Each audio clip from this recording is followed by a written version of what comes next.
আরেকটি কাজ হবে, তারা পাটকেলঘাটাকে থানা করেছিলাম, আমি তার মা করেছিলেন বেগম খালেদা জিয়া।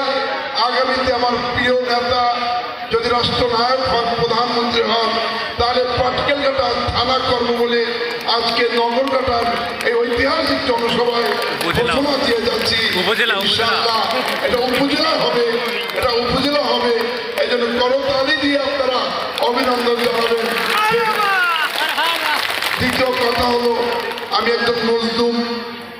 70 বছর সাজা হওয়ার পরে আমি যে পরিস্থিতি ছিলাম, এ জেলখানা ওই জেলখানা, এবং কখনো ফিরিয়ে আসবো তাও বিশ্বাস করিনি। আমার স্ত্রী একদিন বললেন, তোমাকে এই কেসের ফাঁসিও দিতে পারে, এটাও সহ্য করেছিলাম। তারপর আল্লাহ রাব্বুল আলামিন আজকে বাঁচায় রেখেছে। তাই আপনাদের কাছে দোয়া করব, আবার জন্য আপনাদের কাজ করার জন্য।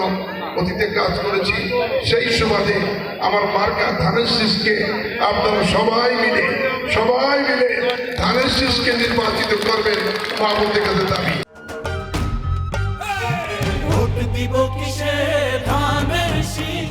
কথা হলো যে মন্দির এবং মসজিদ সবগুলাই আপনারা ইমাম এবং খতিব এবং পুরোহিতদের বেতন পাবেন।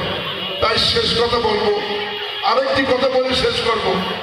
এই এলাকায় হিন্দু সম্প্রদায়ের মা বোনদের আমি নিশ্চিন্তে বলতে চাই, যে এখন নিশ্চিন্তে বলতে চাই, অভয় নির্ভয়, এবং আমি আমার জীবন দিয়ে রক্ত দিয়ে হলো হিন্দু সমাজকে রক্ষা করব এবং তাদের